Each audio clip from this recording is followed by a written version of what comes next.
I went on the bench in 1989 when I served there for 24 years.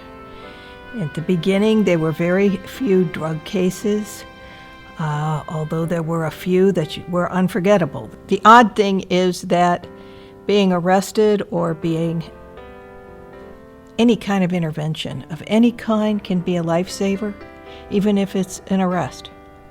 And drug addictions are slow, progressive, and fatal diseases. And the longer they go on, the harder it is to stop it.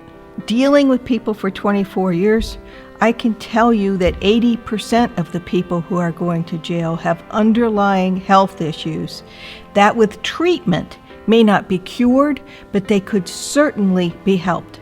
And some of the people who go into recovery and stay there are among the most impressive people I have ever met. The most productive, the most impressive, the unforgettable people. I had a woman in drug court who came to drug court late, and she explained it was because she'd had to walk 5 miles to get there. And I elicited the help of the probation officer to take her home, and she refused, which kind of baffled me, and the probation officer wasn't particularly happy about my suggestion either. And I came to realize many months later that, of course, she didn't want to go back to her neighborhood with a law enforcement officer. But I also realized that at that point of her life, she was in a psychotic break, and they assisted her in receiving medical care, and she was a success story. She not only recovered, she went on to get a degree in counseling and works for that same drug court program today. If you imagine a funnel that through which sustenance passes, the Adam H programs are the funnel. They are the gateway through which help can pass.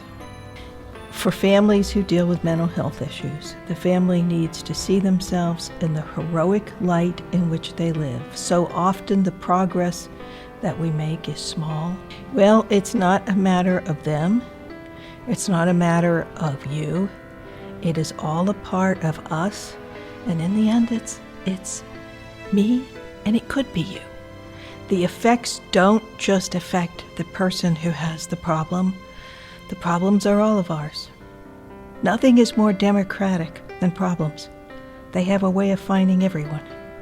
If justice isn't linked to social work, if it doesn't help people in distress, if it doesn't serve victims, then it doesn't serve society. We will all at some time in the course of our lives face something in which we feel quite alone or quite unique.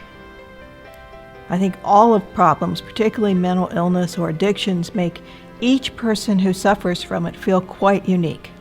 But they aren't, and we have to see ourselves in others.